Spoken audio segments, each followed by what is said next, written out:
mu'minin. Amin walhamdulillahirabbil alamin. Alhamdulillah. Terus apa? Ratib haddad. Wes. Apa itu?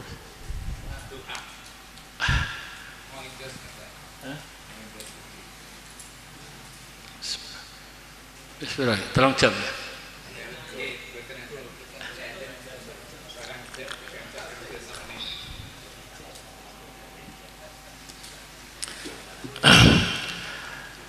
Assalamualaikum warahmatullahi wabarakatuh. Sudah menjadi hal yang lumrah biasa, sudah menjadi adat istiadat, apapun itu ada masanya. Mawasimul umri. Umur kita, keberadaan kita ini melampaui, menjalani beberapa tahapan-tahapan. Pertama, tahapan kita anak-anak, balita, anak-anak remaja, mondok. Setelah mondok, kita boyong di rumah. Mawasimul umri, ketika kita boyong, yang saya cermati itu ada dua hal. Pertama, nek nang pondok itu yang saya amati, ongkon wiridan suwe-suwe, tahajud, qiyamul lail itu berat di pondok itu, karena tuntutan belajar, tuntutan aktivitas yang berkaitan belajar itu sangat padat sekali, sehingga hal-hal yang untuk amaliyah ini sangat berkurang. Nah, mawasimul umri bagi mutaharris, bagi alumni ini tiga hal. Pertama, memperbanyak amaliyah ibadah. Cara umur menawi wayahe.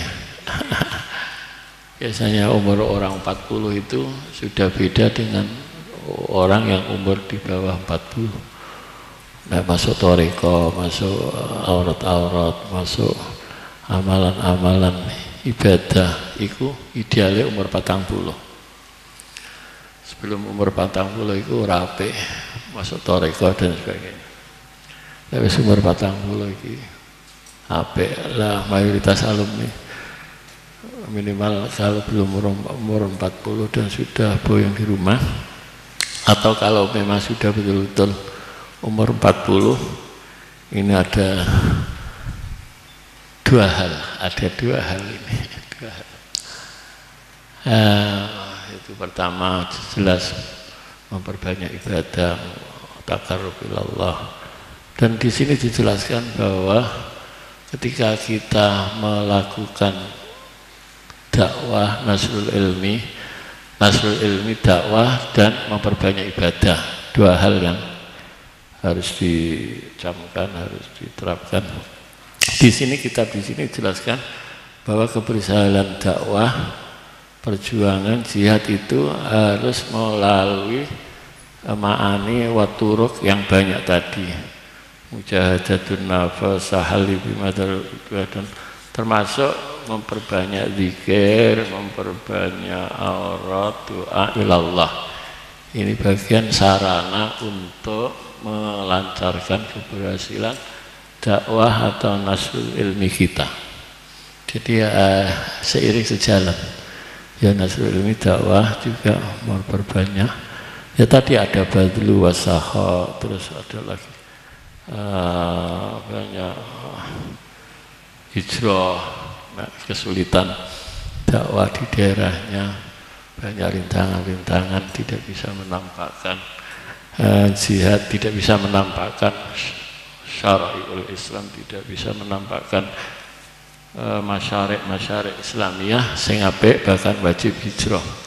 Itu harus syairidin, tidak mungkin wajib hijrah. Tapi alhamdulillah di Indonesia sholat, azan, semuanya masih bisa ada kebebasan. Selama di negara itu ada kebebasan untuk berdakwah ilallah, berarti pintu jihad masih terbuka. Jihad itu ada asghar, akbar. Jihad salah satunya jihad asghar, katakan itu amar ma'ruf nahi munkar, itu jihad asghar. Walaupun ada yang mengatakan jihad akbar itu qital fil ma'arik, jihad akbarnya jihadun nafsi, jihad asgharnya ma'arik. Ada yang mengatakan gitu. Tapi jihad yang berupa amar ma'ruf itu tetap bagian dari jihad, selama kita tidak memungkinkan untuk ma'arik ghazwah secara fisik seperti di Indonesia, nggak mungkin kita berjihad. Tadi dua hal. Terus wis umur 40 iki kerja ora kerja. Mergo ana sing ngomong para mas saya iku nek 40 gagal bangkrut terus seleren ae ora banyak ibadah. Jadi kerja itu banyak tahapan atau hukumnya kan. Kerja ono sing wajib, ono sing sunnah. Kerja wajib, kerja untuk menghidupi diri kita, anak-anak, keluarga kita ini. Kerja wajib. Terus naik kerja sunnah, artinya untuk menghidupi atau memenuhi kebutuhan-kebutuhan yang lain, atau untuk memenuhi sahak wa karam tadi, seperti dalam proses kita berdakwah. Iku apa perlu apa ora, yang jelas ketika orang itu sudah punya pekerjaan, punya usaha yang berjalan, itulah diteruskan, dipertahankan, karena itu sudah diberi makom kasab, dan itulah rezeki yang diberikan oleh Allah kepada kita, harus dijalankan, harus dipertahankan. Justru kalau ditinggalkan itu ibarat sebagai orang yang ketika makom kasab kok kepengen makom merah kasab, itu apa, saya lupa di hikam itu. Kalau masih bangkrut, ya ojo ngoyo-ngoyo lah. Memang kerja rugi, ya kerja ojo ngoyo-ngoyo, kok bangkrut ya tambah repot. Tetapi satu hal yang tidak boleh ditinggalkan, yaitu tanggung jawab untuk nasrul ilmu, dakwah. Ini suatu hal yang tidak bisa kita abaikan, kita tinggalkan, ya, karena ini suatu kewajiban. Akhadallah misaqal ladzina mana tubayyinana linnasi wa la taktumuna. Maksudnya ini ilmu ini dijanji oleh Allah supaya menjelaskan ilmunya, jangan sampai disimpan, apalagi dalam kondisi masyarakat yang penuh dengan kebodohan dalam masalah agama. Cuma yang kewajiban menyampaikan ilmu itu siapa kan? Saya kadang-kadang berpikir. Tapi yang jelas menyampaikan ilmu itu ternyata ya tidak harus kiai, ustadz. Wong awam pun bisa menyampaikan ilmu kepada orang lain. Buktinya zaman dulu itu Sayyidina Umar itu tanawub, gantian hadir dengan Nabi, bariku terus sing hadir supaya nyeritakno maling kelompok emang Nabi mah dawan apa, dawan iki ya ngene terus disampaikan, terus giliran begitu terus. Artinya dalam bernasrul ilmu ini tidak harus proses ngaji lama di pondok, tidak harus proses mondok dahulu dan sebagainya. Itu saya berpatokan kepada masalah riwayah. Ini memang tinjauan-tinjauannya itu beda-beda. Kalau tinjauan riwayah tabligh, rawi itu kan tidak harus tahu, paham, fakih apa yang ia riwayatkan kan. Pokok yang penting sumber yang ia ambil ilmu atau hadis itu dari kiai, dari rawi yang sikah, yang bisa dipercaya. Jadi pamane ana wong awam krungu sangka kiai ngomong qala Nabi sallallahu alaihi wasallam innamal a'malu binniyat. Terus wong awam krungu innamal a'malu binniyat. Terus wong awam nyampekno kiai mah ngomong innamal a'malu binniyat. Koncoku, tapi aku ora paham. Ini bisa karena fi maqami riwayah. Artinya ngulang itu ternyata nyampe ilmu ternyata tidak harus orang yang pandai. Dalam sebuah hadis man hafidha arba'ina hadisan, hafidha itu ternyata wa ilam yafham. Jadi apal hadis disampaikan kepada 40 hadis sampaikan kepada orang lain dijamin masuk surga. Ini nyampe tok walaupun orang paham itu wis untuk jaminan masuk surga. Ini berarti menunjukkan tanggung jawab untuk mengajar nasrul ilmi ini ternyata tidak harus ustadz, kiai, apalagi sampai kiai yang hebat. Memang tentunya kita batasi hal-hal yang sudah makluman minatin bidarurah atau itu sudah masalah yang umum yang jelas di tengah-tengah umat Islam.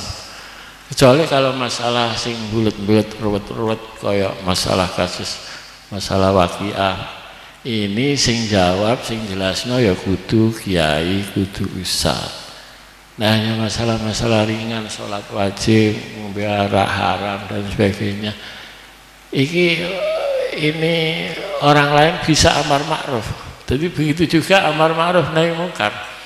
Itu tidak harus kiai, ustadz, orang yang pernah mondok, orang awam pun wajib amar ma'ruf nahi mungkar. Man ra'a minkum mungkaran. Man itu siapapun, baik shagir, kabir, abad, wedok, termasuk orang awam pun, kalau itu permasalahan yang sudah jelas bahwa itu dilarang agama, dia punya tanggung jawab untuk amar ma'ruf. Iku nek masalah sing dohir-dohir, nek masalah sing isih jumbo-jumbo, iki haram apa ora, iki halal apa ora, ya yang amar ma'ruf nahi mungkar harus kiai, harus ustadz yang tahu hukum secara detail. Begitu juga dalam masalah jihad, wajah itu bi amwalikum wa anfusikum. Ini ternyata yang cakupannya lebih umum, tidak harus ustadz, kiai. Wajah itu bi amwalikum wa anfusikum ini siapapun, canom, wedok, pemuda, wong tua. Seperti yang dicontohkan Nabi, pemuda, anak-anak putrane Abu Bakar berjihad, berjuang menyediakan bekal-bekal hijrah untuk Nabi dan Abu Bakar. Padahal isen nom-nom wis wani berjuang. Jadi berjuang itu menjadi tanggung jawab semua individu. Nah, berjuang jihad itu ya biamalikum anfusikum, kalau bisa amal ya amal, anfusikum ya anfusikum. Kalau tidak bisa jihad kontak senjata, ya jihad biqadril imkan. Seperti sekarang ini ya, katakan kita diperintahkan untuk jihad, sementara di sana Palestina mestinya harus kita ke sana, harus ikut bertempur membela rakyat Palestina. Ini tidak mungkin. Berarti ya jihadnya biqadril imkan, dengan memboikot produk Israel. Itulah yang kita mampu. Al-maisur la yasqutu bil maksur. Harus dalam dunia yang serba serba kesulitan untuk menerapkan syariat Islam, kita dituntut hanya biqadril imkan, hanya dituntut al-maisur la yasqutu bil maisur. Kelihatannya sudah cukup apa yang bisa sampaikan. Mudah-mudahan apa yang kita baca ini bisa bermanfaat, dan saya ijazahkan kitab Al-Qudwah Al-Hasanah karangan Sayyid Muhammad bin Alawi bisa nadi ila al-mu'allif. Saya waktu mau boyong, beliau seringkali dalam majelis daras mengijazahi amah, mengijazahi kitab-kitab beliau, tetapi ketika juga kita minta ijazah secara khusus ketika saya mau boyong dari Makkah, saya minta ijazah khusus pada dari Sayyid Muhammad.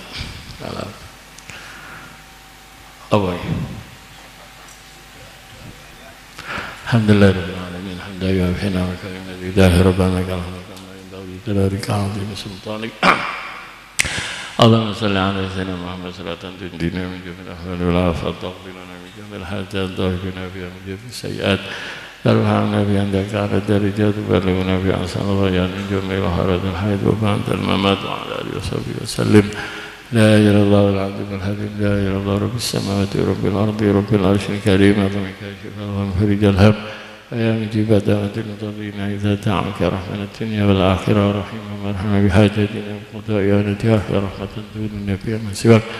Allahumma awsil wa baligh sawal ma qara'na min al-ayatil qur'an ya musabbahna musaffalna wa mahlalnahu hadiyatan baligha wa rahmatan minka nazila barakah syamilah إلى حضرة النبي الكريم محمد صلى الله عليه وسلم وعلى آله وأزواجه وذريته وآل بيته ثم إلى جميع فاني من الأنبياء والمرسلين والشهداء والصالحين وأئمة المجاهدين والمحدثين والمفسرين وسادة الصحابة المحققين، خصوصا إلى روح القطب أرباني والعارف الصمداني سلطان الأولياء شهادة القادر جلال شافي حسن الشاذلي، ثم إلى جميع أهل القبور من المسلمين والمسلمات والمؤمنين والمؤمنات من مشارق الأرض ومغاربها وبحرها، وإلى آبائنا وأمهاتنا وجداتنا وجداتنا مشايخنا وذو الحق علينا، ثم إلى مشايخ أرواح مشايخ سلام ونحو خصوصا إلى كي عبد الرحيم بن أحمد وزوجته، وإلى كي ميمون وزوجته، وإلى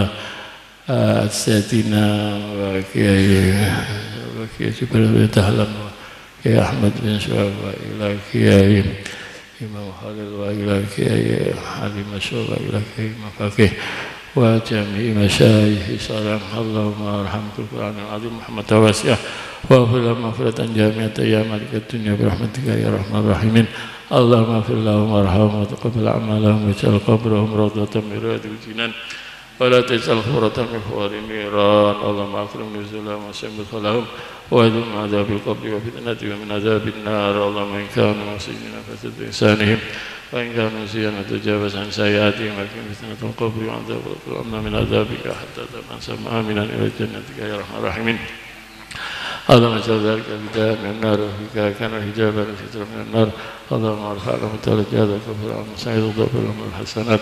اللهم اجعلنا من بركاتهم واسرارهم ونفحاتهم.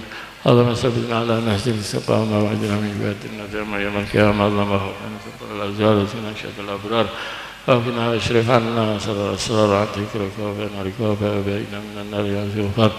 اللهم ربنا هب لنا من أزواجنا وذرياتنا قرة أعين واجعلنا للمتقين إماما.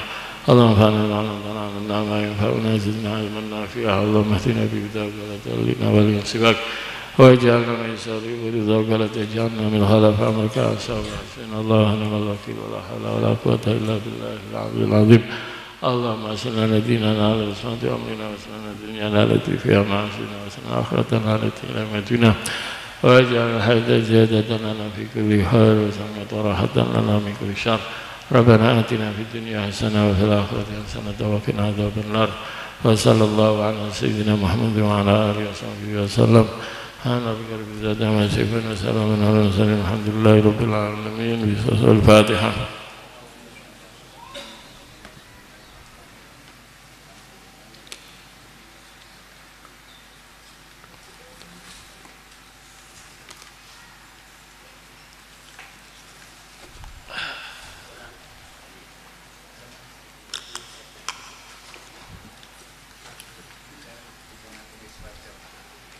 Oh coba.